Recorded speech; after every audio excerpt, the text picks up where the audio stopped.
ГСП онлайн. Городские новости сейчас.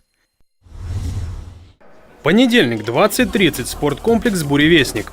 Первое выступление Андрея Селецова после победы в Parma Fights, турнире по смешанным единоборствам. Соревнования проходили в Сыктывкаре. Участие в них приняли 32 спортсмена из 10 регионов России, в том числе из Москвы, Самары и Екатеринбурга. Ухту, помимо Андрея, представляли еще два бойца – Артем Ямщитов и Илья Алферов.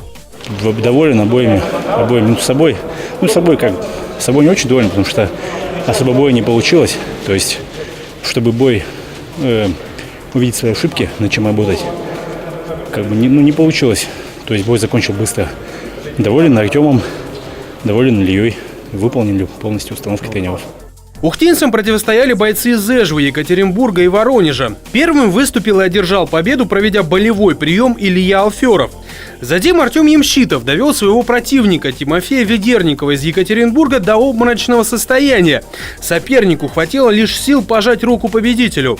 Кульминацией вечера стал бой между Иваном Лукиным из Воронежа и Андреем Селецовым. Однако он продлился недолго, всего 1,5 минуты.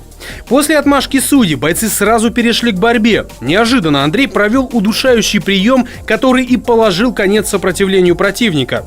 В итоге все три ухтинца завоевали первые места в своих категориях.